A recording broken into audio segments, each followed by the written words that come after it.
Good evening class. आज जैसा कि आप देख रहे होंगे कि हम लोग अपना क्लास यूट्यूब पे कर रहे हैं।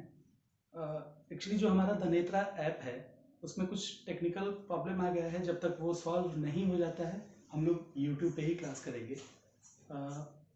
आपको याद होगा पिछली क्लास में हम लोगों ने 3 टॉपिक प्राचीन भारत का, एंशिएंट इंडिया का पढ़ लिया था। सबसे पहले हम लोगों ने स्टोन एज पढ़ा था, पाषाण काल।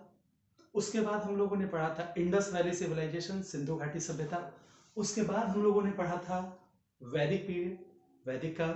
और आज हम लोग बौद्धिज्म स्टार्ट कर रहे हैं। हमारा जो नया टॉपिक है बौद्ध धर्म। ये इस वजह से भी हमारे लिए बहुत इंपॉर्टेंट है क्योंकि आप लोगों ने देखा होगा कि अभी जो नया वाला 200 रुपए का नोट आया है इसके ऊपर सांची के स्तूप का फोटो है।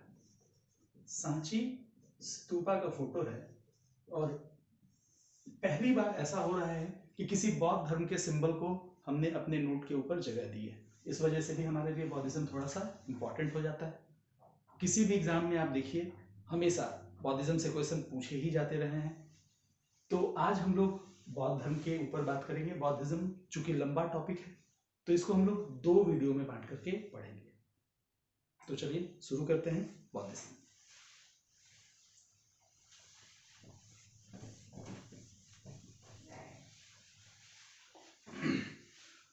शुरू करेंगे हम लोग बुद्ध के जीवन के सामान्य परिचय के साथ। यहाँ से भी अक्सर क्वेश्चन पूछे जाते हैं। आप लोगों ने क्वेश्चन पेपर देखा होगा एनटीपीसी में, तो अक्सर ही यहाँ से क्वेश्चन पूछे जाते हैं। तो शुरू करते हैं। बुद्ध का जो जन्म है वो 483 बीसी में नेपाल के कपिलवस्तु के लुम्बिनी नामक वन में हुआ था।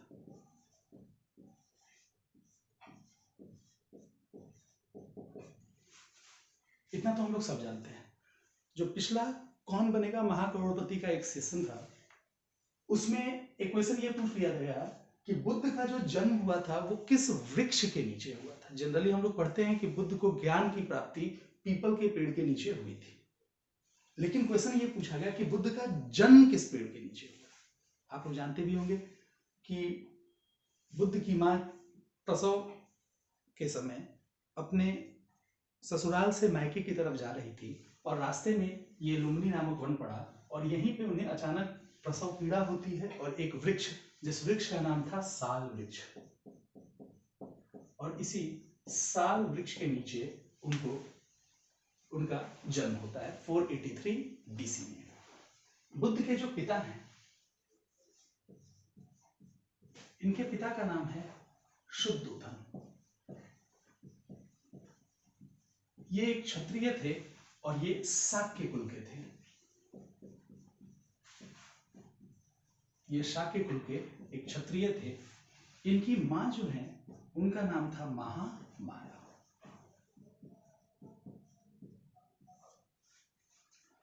बुद्ध के जन्म के 7वें ही दिन बुद्ध की मां की मृत्यु हो जाती है और बुद्ध चूंकि बहुत छोटे थे इसीलिए बुद्ध के लालन पालन के लिए इनके पिता ने इनकी मौसी से विवाह किया। वो इनकी स्टेप मदर है, इनकी सौतेली माँ है। इनकी जो मौसी है जिन्होंने इनका पालन पोषण किया है, जिनका नाम था प्रजापति गौतमी। प्रजापति गौतमी। जब बुद्ध कुछ बड़े होते हैं तो कुछ ऋषि बुलाए गए शुद्धोधन के द्वारा, जिन्होंने बुद्ध की कुंडली देखी। एक्चुअली अभी फिलहाल गौतम बुद्ध बने नहीं हैं। इनके बचपन का नाम जो है वो है सिद्धार्थ। बुद्ध के बचपन का नाम है सिद्धार्थ।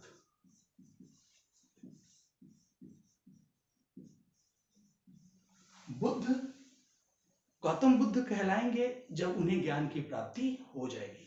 ज्ञान की प्राप्ति से पहले वो क्या है? सिद्धार्थ। तो बुद्ध के बचपन का नाम सिद्धार्थ है और इन्हीं सिद्धार्थ की कुंडली जब कुछ ऋषियों ने देखी तो ऋषियों ने बताया इनके पिता शुद्धोधन राजा से कि आपका बेटा या तो एक चक्रवर्ती सम्राट बनेगा बड़ा होकर, या एक संत बनेगा, एक साधु बनेगा जो पूरी दुनिया को एनलाइटमेंट का रास्ता दिखाएगा। ये सुनकर के शुद्धोधन जो उनके पिता थे चिंतित हुए। उन्होंने सोचा कि अगर मेरा बेटा चक्रवर्ती सम्राट बना तब तो ठीक है, इनका एक छोटा सा राज्य है जिसको पूरी दुनिया में वो फैलाएगा। लेकिन अगर बुद्ध सन्यासी बन जाएंगे तो उनका छोटा सा राज्य जो है वो क्या हो जाएगा, उनका वंश जो है वो यहीं पे रुक जाएगा, उनका राजपाट आगे कैसे चलेगा। इस बात की चिंता शुद्धोधन को सता रही थी। शुद्धोधन ने कहा कि बुद्ध संत तो तब बनेंगे, बुद्ध सन्यासी तब बनेंगे जब उन्हें दुनिया के दुखों से वो चिंतित हों। ये सब जब दुनिया में बाधा कष्ट ये सब देखेंगे तभी तो वो बेचारे सन्यासी बनेंगे। ये सोच करके शुद्धोधन ने बुद्ध के सुख सुविधा का ख्याल रखा। बुद्ध के लिए सारी सुख सुविधाएं मुहैया कराई गई। बुद्ध के लिए 3 अलग अलग महल बनवाए गए। शीत ऋतु के लिए अलग महल, ग्रीष्म ऋतु के लिए अलग महल, वसंत ऋतु ये जो आपका बरसात होता है उसके लिए अलग महल। बुद्ध के लिए 3 महल बनवाए गए। इन महलों में उनके लिए जीवन के सारे सुख सुविधाएं का प्रबंध किया गया।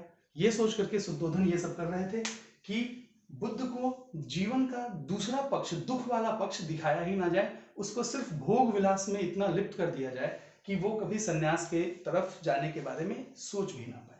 ये सोच करके शुद्धोधन ने सारी सुख सुविधाओं का प्रबंध किया सिद्धार्थ के लिए, और 16 वर्ष की अवस्था में इनका विवाह हो जाएगा। बुद्ध का जो विवाह होगा, जो बुद्ध की पत्नी होंगी, उनका नाम यशोधरा होगा। 16 वर्ष की अवस्था में बुद्ध का विवाह हो जाता है। वैवाहिक जीवन उनका बहुत अच्छा चल रहा था, सब कुछ ठीक चल रहा था। धीरे धीरे शुद्धोधन को लगने लगा कि भाई बुद्ध जो है वो, ये जो आपके सिद्धार्थ हैं, वो अब सन्यास के मार्ग पे जाने वाले नहीं हैं, क्योंकि ये भोग विलास उनको आकर्षित कर रहा था। एक बार उन्होंने अपने मित्र, जो उनका सारथी भी था, जिसका नाम चन्ना है, उन्होंने अपने मित्र चन्ना से कहा कि मैं अपना राज्य देखना चाहता हूं, मुझे ले चलो तुम घुमाने। चन्ना ने बुद्ध का प्रिय घोड़ा, जिसका नाम था कंथक,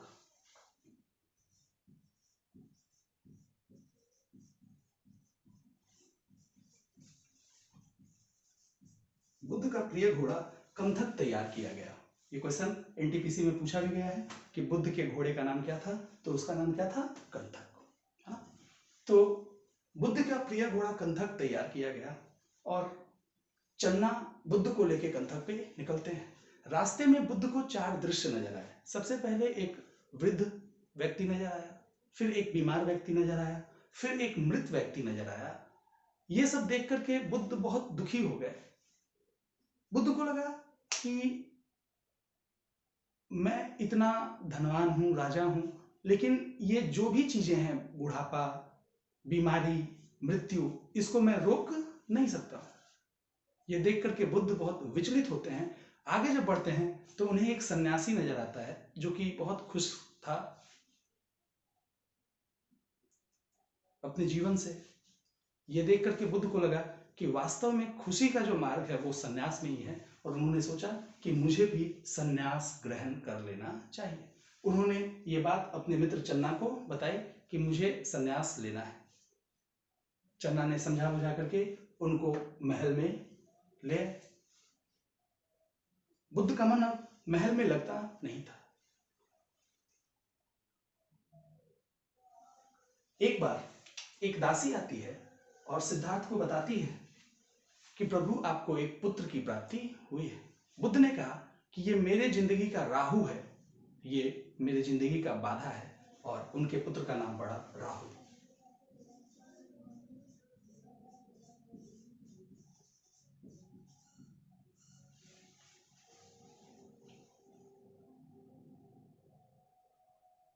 लेकिन बुद्ध ने ये निश्चय कर लिया था कि अब मैं रुकने वाला नहीं हूं। बुद्ध ने चन्ना से कहा कि यार तेरा महल में दम घुटता है और तुम मुझे यहां से ले चलो। एक रात चन्ना बुद्ध को लेकर के चलता है। जहां पे राज्य की सीमा समाप्त होती थी, बुद्ध के राज्य की सीमा जहां समाप्त होती थी, वहीं पे चन्ना ने आपके सिद्धार्थ से कहा कि प्रभु इसके आगे मैं नहीं जा पाऊंगा, इसके आगे का सफर आपको स्वयं तय करना है। सिद्धार्थ जो राजा थे, राजकुमार थे, उन्होंने अपने कीमती वस्त्र, आभूषण और अपने केस का त्याग किया और आगे रास्ते में जंगल की तरफ ज्ञान की खोज में चल पड़े। यहां तक आप लोगों ने उतार लिया होगा, इसको मैं मिटा रहा हूं।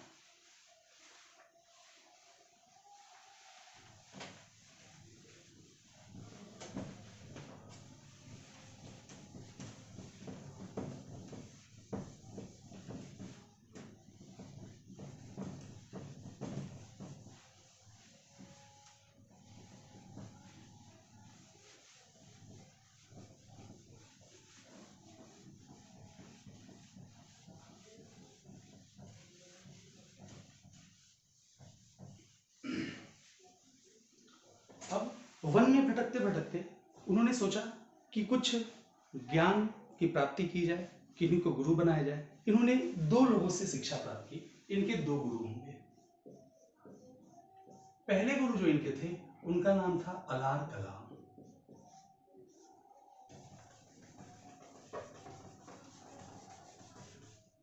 अलार कलाम। और इनके जो दूसरे गुरु थे उनका नाम था उदक राम पुत्र।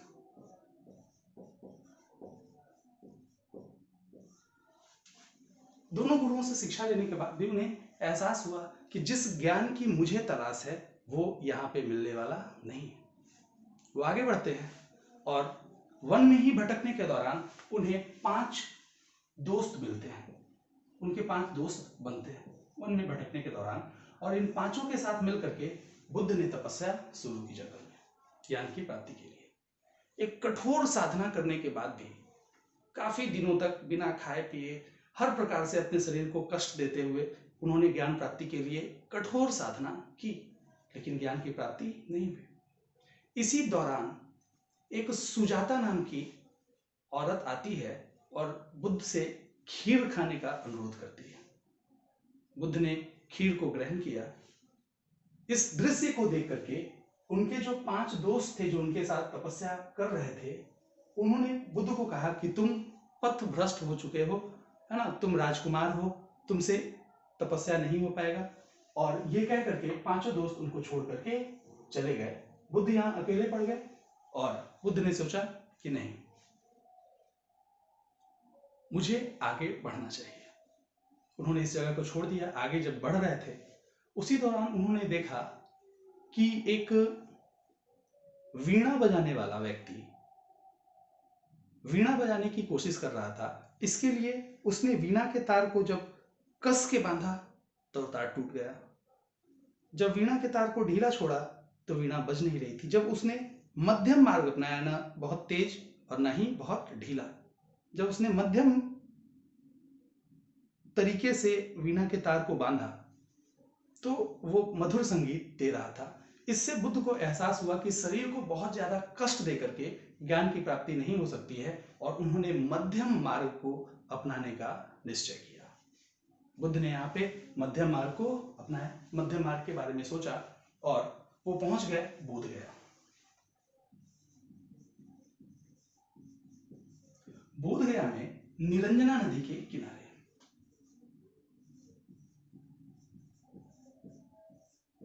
कहीं कहीं देखिए, एक बार क्वेश्चन पूछा गया था कि बुद्ध को ज्ञान की प्राप्ति किस नदी के किनारे हुई।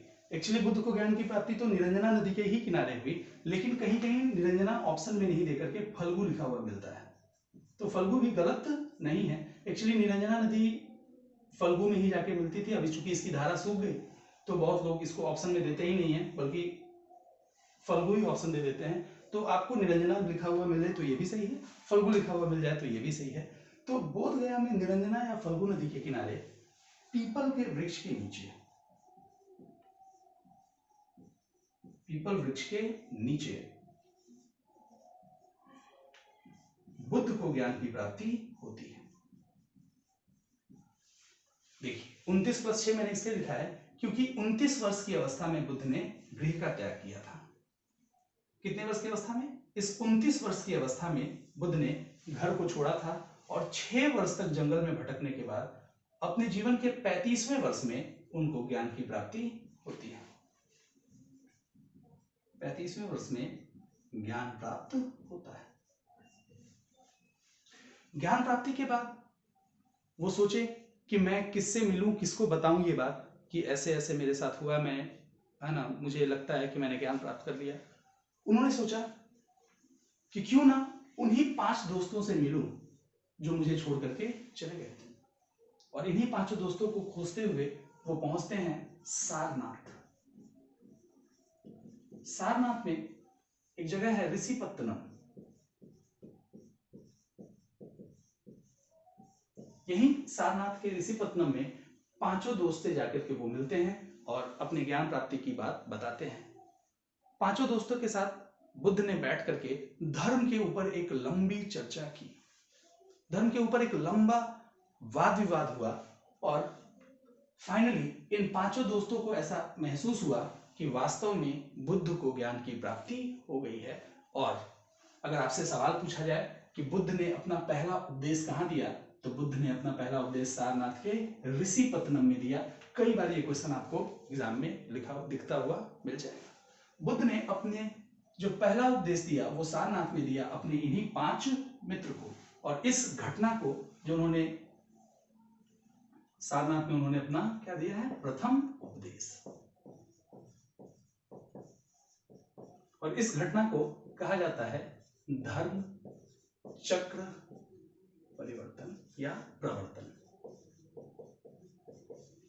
अभी तक जो धर्म का चक्का चल रहा था, बुद्ध के इस ज्ञान के बाद, बुद्ध के इस उपदेश के बाद हिंदू धर्म का जो वर्चस्व था, इस उपदेश के बाद धर्म का चक्का धीरे धीरे क्या होगा, परिवर्तित होगा। और इस घटना को कहा गया धर्म चक्र परिवर्तन।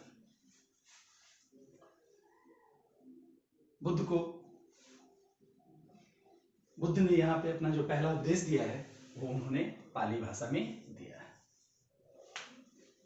धीरे धीरे वो भटक भटक करके उपदेश देने लगे, एक भिक्षु का जीवन व्यतीत करने लगे। और इसी दौरान वो पहुंचते हैं कुशीनगर।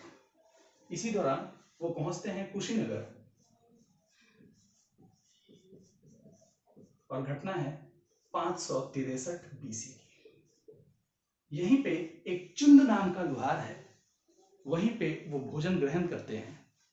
रात में उनके पेट में बहुत दर्द होता है और उसी दर्द की वजह से कुछ दिनों के बाद बुद्ध की मृत्यु 80 वर्ष की अवस्था में हो जाती है। तो ये तो है बुद्ध का सामान्य परिचय। यहां से आपको अक्सर क्वेश्चन एग्जाम में देखते मिल जाएंगे, जैसे बुद्ध की मृत्यु कब हुई, है ना, प्रथम उपदेश को क्या कहा जाता है, बुद्ध के गुरु का नाम क्या था, बुद्ध को किस नदी के किनारे ज्ञान की प्राप्ति हुई। जैसा कि मैंने अभी बताया कौन बनेगा महाकरोड़पति में भी पूछा गया था कि बुद्ध का जन्म किस वृक्ष के नीचे हुआ था, है ना, बुद्ध को ज्ञान की प्राप्ति कितने वर्ष की अवस्था में हुई। तो इस प्रकार के प्रश्न आपको अक्सर क्वेश्चन किसी भी एग्जाम में, एनटीपीसी में तो खास करके यहाँ से क्वेश्चन पूछे जाते हैं। इसके अलावा कुछ और चीजें हैं जो काफी बार एग्जाम में पूछे गए हैं। जैसे लास्ट ईयर जो बीपीएससी का पेपर हुआ था उसमें एक क्वेश्चन पूछा गया था, वो है बौद्ध संगति। इसको मैं मिटा रहा हूं, उसके बाद हम लोग बौद्ध संगति के ऊपर बात करते हैं।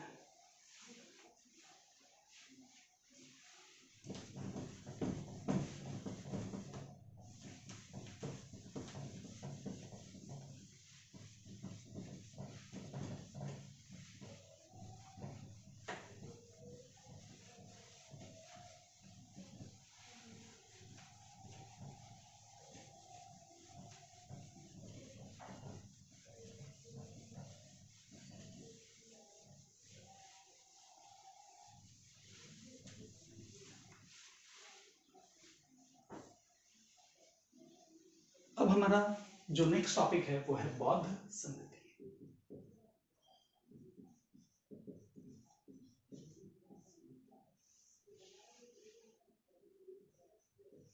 कुल मिलाकर के बौद्ध धर्म में 4 बौद्ध संगतियां होती हैं। बुद्ध के मृत्यु के बाद कुल मिलाकर के बौद्ध धर्म में 4 सम्मेलन हुए। आगे चल करके और भी सम्मेलन हुए, हर्षवर्धन के काल में एक 5वां हुआ, लेकिन हमारे लिए जो महत्वपूर्ण है वो यही 4 हैं। बौद्ध धर्म में बुद्ध के मृत्यु के बाद बौद्ध भिक्षुओं के द्वारा 4 बौद्ध संगति मतलब बौद्ध काउंसिल बुलाए गए। यहां से अनगिनत बार आपको एग्जाम में क्वेश्चन दिख जाएगा, जैसा कि मैंने कहा last to last year BPSC में यहां से क्वेश्चन पूछा भी गया था। इसको याद करने का अक्सर बच्चे क्या करते हैं, पहले वाले का दूसरे में, दूसरे वाले का तीसरे में, तीसरे वाले का चौथे में कर देते हैं। इसको याद करने का एक छोटा सा ट्रिक है जो मैं बोर्ड पे लिख रहा हूं। सिर्फ 2 लाइन आपको याद रखना है, और अगर आपको सिर्फ वो 2 लाइन याद हो गया तो एक बार में 12 क्वेश्चन का आंसर आप दे पाएंगे। मैं बोर्ड पे लिख रहा हूं, ध्यान दीजिए। राजा, महाराजा, आजा, वैश्य सबका काल है,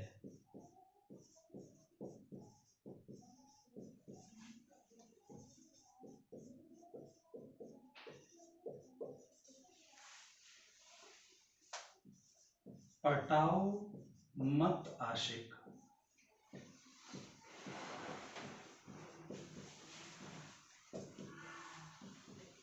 कुंवर बहुत कंगाल है।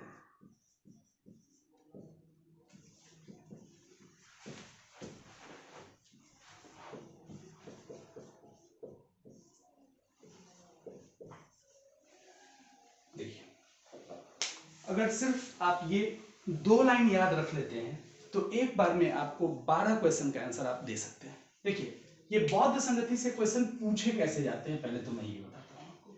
बौद्ध संगति से क्वेश्चन क्या पूछे जाएंगे, सबसे पहले तो ये पूछा जाएगा कि बौद्ध संगतियां हुई कहाँ, पहली वाली कहाँ हुई, दूसरी वाली कहाँ हुई, तीसरी वाली कहाँ हुई, चौथी वाली कहाँ हुई। एक तो ऐसे क्वेश्चन पूछे जाएंगे। दूसरा क्वेश्चन यहां से क्या बनता है कि जो भी बौद्ध संगतियां हुई हैं उसके अध्यक्ष कौन थे, पहले वाले के अध्यक्ष कौन थे, दूसरे वाले के अध्यक्ष कौन थे, तीसरे वाले के अध्यक्ष कौन थे, चौथे वाले के अध्यक्ष कौन थे। और इसके बाद जो यहां से तीसरा क्वेश्चन पूछा जाएगा वो ये पूछा जाएगा कि ये जो बौद्ध संगतियां हुई उसमें राजा कौन थे। तो 4 बौद्ध काउंसिल हुए हैं जहां से आपके क्या क्या प्रश्न पूछे जा सकते हैं, किस स्थान पे वो हुए, उसके अध्यक्ष प्रेसिडेंट कौन थे, और वो किस राजा के काल में बुलाया गया। तो देखिए,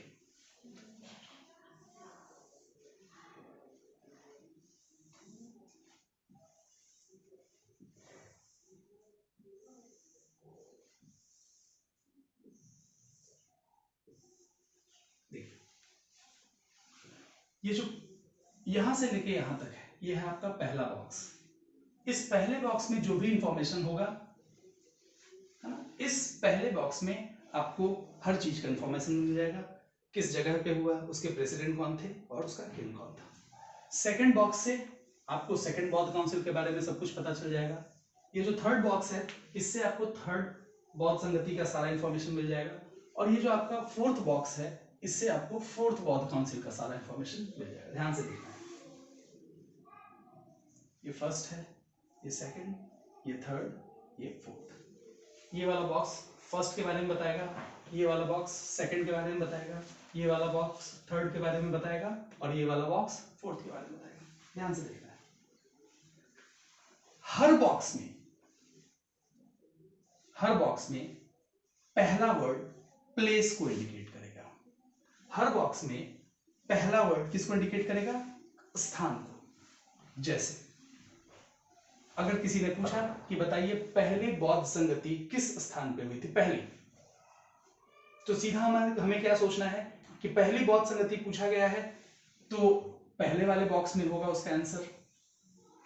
ठीक, दूसरी चीज हमें क्या याद रखनी है कि कहां हुआ, प्लेस पूछा गया, प्लेस हमेशा कितने नंबर का वर्ड इंडिकेट करेगा, फर्स्ट नंबर का वर्ड। मुझे बताइए पूछा गया पहली बौद्ध संगति कहां हुई, मुझे पता है कि उसका आंसर किसमें छिपा हुआ है, राजा में, और राजा से जगह का नाम क्या होगा, राजगृह। अब मान लीजिए पूछा गया सेकंड बौद्ध काउंसिल कहाँ हुई, तो मुझे पता है कि सेकंड बौद्ध काउंसिल का आंसर सेकंड बॉक्स में होता है। पूछा गया किस स्थान पे हुआ है, तो स्थान हमेशा केवल नंबर पे आएगा, पहले नंबर पे। तो सेकंड बौद्ध काउंसिल कहाँ हुआ है, इस वाले बॉक्स से हमें उसका इंफॉर्मेशन मिलेगा। प्लेस पूछा गया, प्लेस हमेशा पहले वर्ड पे, पहले वाले वर्ड पे होगा। मुझे बताइए वैश्य में पहला वर्ड क्या है, वै, तो जगह का नाम क्या हो जाएगा, वैशाली। अब पूछा जाए मान लीजिए थर्ड बौद्ध संगति कहां हुई, जैसा मैंने आपको बताया अगर तीसरा पूछा जाए तो उसका आंसर किस बॉक्स में होगा, तीसरे वाले बॉक्स में। चूंकि प्लेस के बारे में पूछा जा रहा है, प्लेस हमेशा क्या वर्ड इंडिकेट करता है, पहला वर्ड, तो मुझे पता है कि तीसरे वाले बौद्ध संगति का अगर प्लेस पूछा जाएगा तो वो इसी वर्ड में उसका आंसर होगा। पटाव में पहला वर्ड है क्या, पटा, और पटा से जगह का नाम क्या होगा, पाटलिपुत्र। अगर पूछा जाए चौथी बौद्ध संगति कहां हुई, तो जैसा कि मैंने आपको पहले ही बताया अगर चौथी के बारे में कुछ भी पूछा जाएगा उसका आंसर किस बॉक्स में होगा, चौथे वाले बॉक्स पे। और अगर प्लेस पूछा जाएगा तो क्या वर्ड इंडिकेट करेगा, पहला वर्ड इंडिकेट करेगा। तो बताइए मुझे चौथे का अगर प्लेस पूछा जाएगा तो कौन सा वर्ड इंडिकेट करेगा, कुंवर, कुंवर में पहला वर्ड क्या है, कु, तो कु से जगह का नाम होगा कुंडल वन। और ये कुंडल वन है कहां पे, कश्मीर। अब इसी तरीके से हमसे अगला सवाल पूछा जा सकता है कि बताइए भाई कि फर्स्ट बौद्ध काउंसिल का प्रेसिडेंट कौन था, सेकंड बौद्ध काउंसिल का प्रेसिडेंट कौन था, थर्ड बौद्ध काउंसिल का प्रेसिडेंट कौन था, फोर्थ बौद्ध काउंसिल का प्रेसिडेंट कौन था, ये भी सवाल हमसे पूछा जा सकता है। तो याद रखिएगा प्रेसिडेंट का नंबर क्या है, सेकंड, प्रेसिडेंट का नंबर क्या है, सेकंड। हर बॉक्स में सेकंड वर्ड किसको इंडिकेट करेगा, प्रेसिडेंट। जैसा कि मैंने भी आपको बताया कि हर बॉक्स में फर्स्ट वर्ड इंडिकेट करेगा प्लेस को, ये प्लेस है, ये भी क्या है, प्लेस है, ये भी क्या है, प्लेस है, ये भी क्या है, प्लेस है। हर बॉक्स में सेकंड वर्ड किसको इंडिकेट करेगा, प्रेसिडेंट को। हर बॉक्स में सेकंड वर्ड प्रेसिडेंट को इंडिकेट करेगा। मुझे बताइए second word president, second word president, second word president, second word president. चलिए देखते हैं। अगर पूछा जाए फर्स्ट बौद्ध काउंसिल का अध्यक्ष कौन था, तो फर्स्ट बौद्ध काउंसिल जैसे ही पूछा जाएगा हमारे दिमाग में आएगा कि फर्स्ट बौद्ध काउंसिल मतलब पहला बॉक्स। जैसे ही बात किया गया प्रेसिडेंट का, अध्यक्ष का, तो हमारे दिमाग में क्या आएगा कि प्रेसिडेंट हमेशा बीच में होगा, सेकंड वाला वर्ड होगा। तो मुझे इतना पता है कि जो भी प्रेसिडेंट होगा वो महाराजा वर्ड से मिलता जुलता होगा। महाराजा में क्या है, महा, तो सेकंड का प्रेसिडेंट होगा महाराष्ट्र। पूछा जाए सेकंड बौद्ध काउंसिल का प्रेसिडेंट कौन था, तो मुझे जैसा कि मैंने कहा कि जैसे ही पूछा जाए सेकंड का काउंसिल का कुछ भी, तो हमें सेकंड वाले बॉक्स में आ जाना है। पूछा जाए प्रेसिडेंट कौन था, तो प्रेसिडेंट हमेशा सेकंड वाला वर्ड होगा, बीच वाला होगा। तो मैं इतना जानता हूं कि प्रेसिडेंट जो होगा वो कौन होगा, जो भी होगा उसका नाम किससे मिलता जुलता होगा, इस वर्ड से मिलता जुलता होगा, सबका से मिलता जुलता होगा। और इसका प्रेसिडेंट था सबा कामी। अब मान लीजिए पूछा गया थर्ड बौद्ध काउंसिल का प्रेसिडेंट कौन था, जैसा कि मैंने पहले ही बताया जैसे ही थर्ड के बारे में पूछा जाएगा हमें किस बॉक्स में चले जाना है, तीसरे बॉक्स में चले जाना है। प्रेसिडेंट जैसे ही पूछा जाएगा हमें बीच वाला ही वर्ड प्रेसिडेंट को इंडिकेट करता है, मतलब जो भी इसका प्रेसिडेंट होगा उसका नाम किससे मिलता जुलता होगा, मत से मिलता जुलता होगा। मत में दो वर्ड है, म और त। तो देखिए थर्ड का प्रेसिडेंट कौन है, मोगलीपुत्तिस, मोगलीपुत्तिस। अब पूछा जाएगा फोर्थ के प्रेसिडेंट का नाम बताइए, तो फोर्थ का नाम किस बॉक्स में मिलेगा, फोर्थ वाले बॉक्स में मिलेगा। प्रेसिडेंट मतलब कौन सा वर्ड, बीच वाला वर्ड, मतलब जो भी प्रेसिडेंट होगा वो किस वर्ड से मिलता जुलता होगा, बहुत से। बहुत में पहला वर्ड है ब, तो प्रेसिडेंट का नाम होगा यहाँ पे वसुमित्र। अब जो लास्ट क्वेश्चन पूछा जाएगा कि प्रथम बौद्ध संगति का राजा कौन था, किसने ये बौद्ध संगति करवाई, सेकंड बौद्ध काउंसिल का राजा कौन था, किसने करवाई, थर्ड का राजा कौन था, किसने करवाई, फोर्थ का राजा कौन था, किसने करवाई। तो यहां पे आपको याद रखना है कि किंग का नंबर है तीसरा। हर बॉक्स में तीसरा वर्ड इंडिकेट करेगा किंग को, राजा को। जैसे देखिए ये जो पहला बॉक्स है, इस पहला बॉक्स में जो तीसरा वर्ड होगा वही इंडिकेट करेगा किंग को। ये क्या हो जाएगा आपका किंग। अगर पूछा जाए सेकंड बौद्ध काउंसिल का किंग कौन था, सेकंड बौद्ध काउंसिल का सारा इंफॉर्मेशन कहां पे है, यहां पे। किंग के बारे में पूछा गया तो क्या वर्ड इंडिकेट करेगा किंग को, तीसरा वर्ड। वैसे अगर मान लीजिए थर्ड बौद्ध काउंसिल का किंग पूछा जाएगा तो थर्ड बौद्ध काउंसिल कहां पे होगा आपका, इस वाले बॉक्स में। किंग का नंबर क्या होगा, तीसरा। वैसे ही अगर मान लीजिए फोर्थ बौद्ध काउंसिल के बारे में पूछा जाएगा तो किस बॉक्स में होगा, इस बॉक्स में। और किंग का नंबर क्या होता है, तीसरा, तो ये किंग हो गया। तो चलिए देखते हैं किसका कौन सा किंग है। फर्स्ट बौद्ध काउंसिल के अगर हम किंग की बात करें तो उसका नाम किस वर्ड से मिलता जुलता होगा, आजा से। और इसका किंग है अजात शत्रु। आजा से कौन सा वर्ड होगा, अजात शत्रु। अगर सेकंड बौद्ध काउंसिल के किंग के बारे में पूछा जाए तो सेकंड बौद्ध काउंसिल सुनने के साथ ही आप सीधा किस बॉक्स में जाएंगे, सेकंड बॉक्स में। किंग का नाम सुनते ही किस वर्ड पे आएंगे, तीसरे वाले वर्ड पे आएंगे। और इसमें किंग का नाम किस वर्ड से मिलता जुलता होगा, काल से मिलता जुलता होगा। और काल से मिलता जुलता नाम था आपका काला शुक।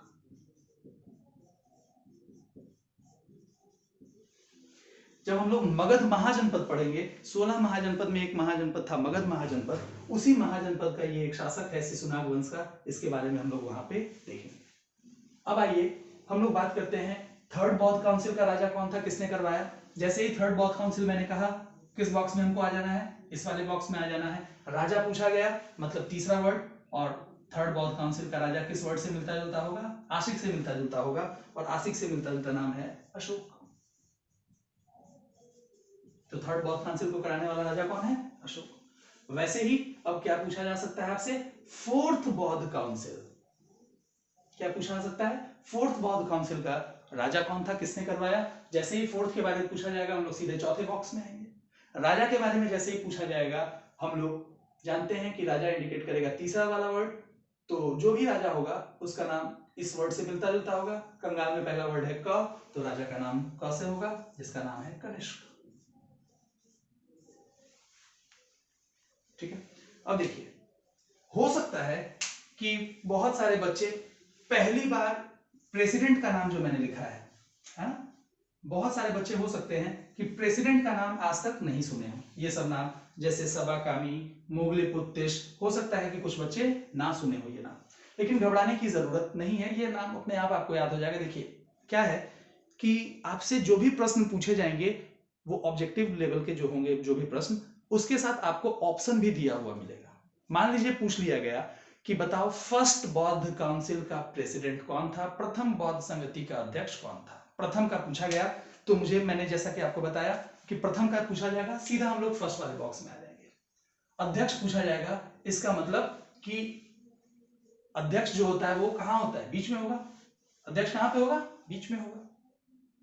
मान लीजिए मुझे अध्यक्ष का नाम याद नहीं है, लेकिन मैं इतना तो जरूर जानता हूं कि जो भी अध्यक्ष होगा वो किस वर्ड से मिलता जुलता होगा, इस वर्ड से मिलता जुलता होगा। जैसे ही मेरे सामने ये चार ऑप्शन आएंगे, मैं तुरंत कह सकता हूं कि भाई अध्यक्ष जो है महावर्ड से मिलता जुलता होगा। और महावर्ड से मिलता जुलता यहाँ पे कौन सा नाम है, महाकश्यप। जैसे मान लीजिए पूछ लिया गया कि थर्ड बौद्ध काउंसिल के समय राजा कौन था। जैसे ही थर्ड बौद्ध काउंसिल के समय राजा पूछा गया, मुझे मान लीजिए नाम याद नहीं है, लेकिन मुझे इतना याद है थर्ड बौद्ध काउंसिल मतलब तीसरा वाला बॉक्स। राजा पूछा गया, इसका मतलब आखिरी वाला। मुझे नाम नहीं याद है, लेकिन मैं इतना जरूर जानता हूं कि जो भी शासक है वो किस वर्ड से मिलता जुलता है, आशिक से मिलता जुलता है। मुझे नाम नहीं पता है कि थर्ड बौद्ध काउंसिल के समय राजा कौन था, लेकिन मैं इतना जानता हूं कि थर्ड बौद्ध काउंसिल मतलब तीसरा वाला बॉक्स, राजा मतलब अंतिम वाला वर्ड, और जो भी राजा होगा वो आशिक से मिलता जुलता होगा। मेरे सामने जैसे ही ये ऑप्शन आएगा, मुझे बताइए आशिक वर्ड से मिलता जुलता नाम कौन से राजा का है, तो अशोक का है। वैसे ही मान लीजिए पूछ लिया गया कि चतुर्थ बौद्ध संगति कहाँ हुई, मुझे मान लीजिए नहीं याद है कि कहाँ हुई, लेकिन मैं इतना जानता हूं जैसे ही चतुर्थ बौद्ध काउंसिल पूछा गया मतलब हमें किस बॉक्स में जाना है, चौथे वाले बॉक्स में जाना है। और कहाँ हुआ मतलब प्लेस, प्लेस हमेशा केवल वर्ड होता है। पहला मुझे प्लेस का नाम याद नहीं है, लेकिन मैं इतना जानता हूं कि जो भी जगह होगा वो वर्ड किससे मिलता जुलता होगा, कु से मिलता जुलता होगा। जैसे ही मेरे सामने ये 4 ऑप्शन आएंगे, बताइए कु से मिलता जुलता कौन सा नाम है, तो कु से मिलता जुलता नाम कौन सा है, कुंडल। कहने का मतलब अगर आपको नीचे वाला कुछ भी नहीं याद है, सिर्फ अगर आपको ये 2 लाइन याद है, तो आप एक बार में 12 बहुत ही कंफ्यूजिंग क्वेश्चन का आंसर दे सकते हैं। ठीक है, तो यहां पे ये याद रखना है और इसके बाद लास्ट में इनका डेट याद रखना है। तो मैं इनका ईयर लिख देता हूं कि किस साल कौन सा बुलाया गया। ईयर देखिए, याद रखिएगा एक बात कि जिस साल बुद्ध की मृत्यु हुई, जिस साल बुद्ध की मृत्यु हुई उसी साल फर्स्ट बौद्ध काउंसिल बुलाया गया। और अभी मैंने आपको बताया कि फर्स्ट बौद्ध काउंसिल कब बुलाया जाना चाहिए, 483 बीसी में। ये 8 लिखा हुआ है, 8 है। बुद्ध की मृत्यु अभी मैंने आपको बताया था कब हुई थी, 483 बीसी में, 483 बीसी में। तो जिस साल बुद्ध की मृत्यु हुई उसी साल पहली बौद्ध संगति बुलाई गई। तो इस हिसाब से मुझे बताइए कि पहली बौद्ध संगति कब बुलाई गई होगी, तो 483 बीसी में। सेकंड बौद्ध काउंसिल जो है वो बुद्ध के मृत्यु के ठीक 100 साल के बाद बुलाई गई। 100 साल के बाद कहने का मतलब क्या हुआ, 383 बीसी। अगर हम तीसरे की बात करें तो तीसरे में डेट का कुछ कंफ्यूजन है, कहीं कहीं 250 बीसी लिखा हुआ मिलता है और कहीं कहीं 252 बीसी लिखा हुआ मिलता है, लेकिन 250 के आसपास लगभग में ही ऑप्शन आप देख करके टिक करेंगे। मैं यहाँ 250 लिख देता हूँ, कहीं कहीं 252 बीसी भी लिखा हुआ मिल सकता है, कंफ्यूज नहीं होना है। और जो फोर्थ बौद्ध काउंसिल होगा वो फर्स्ट सेंचुरी एडी में, प्रथम शताब्दी ईस्वी में बुलाई जाएगी। कब बुलाई जाएगी, फर्स्ट सेंचुरी एडी, प्रथम शताब्दी ईस्वी में बुलाई जाएगी। तो कभी कभी क्वेश्चन को ऐसे ट्विस्ट करके भी पूछा जा सकता है कि जिस वर्ष बुद्ध की मृत्यु हुई, ये क्वेश्चन आपके बीपीएससी का पूछा गया है कि जिस वर्ष बुद्ध की मृत्यु हुई उस वर्ष पहली बौद्ध संगति, जिस वर्ष बुद्ध की मृत्यु हुई उस वर्ष बौद्ध संगति कहां बुलाई गई। इसमें पहला, दूसरा, तीसरा, चौथा वर्ड नहीं पूछा गया, इसमें सिर्फ यह कहा गया कि जिस वर्ष बुद्ध की मृत्यु हुई उस वर्ष बौद्ध संगति कहां बुलाई गई। तो इसमें 2 क्वेश्चन है। पहला तो आपको यह पता होना चाहिए कि बुद्ध की मृत्यु कब हुई थी। तो अगर आपको यह याद है कि बुद्ध की मृत्यु कब हुई थी, तभी आप बता पाइएगा कि वो बौद्ध संगति कहां बुलाई गई थी। तो बुद्ध की मृत्यु 483 बीसी में हुई, इसका मतलब कि पहले के बारे में पूछा जा रहा है। और पहली बौद्ध संगति कहां पे बुलाई गई है, राजगृह में बुलाई गई है। मुझे लगता है कि यहां तक किसी को कोई डाउट नहीं होगा। आज हम लोग इसको यहीं समाप्त करते हैं और जो हमारा दूसरा लेक्चर होगा जिसमें हम लोग बुद्ध के उपदेश के बारे में पढ़ेंगे, बौद्ध धर्म से संबंधित पुस्तकों के बारे में पढ़ेंगे, चतुर्थ बौद्ध संगति में ही कनिष्क के काल में बौद्ध धर्म 2 भागों में बट गया, हीनयान और महायान, उसके बारे में पढ़ेंगे। आज यहीं पे हम लोग इसको समाप्त करते हैं। Thank you.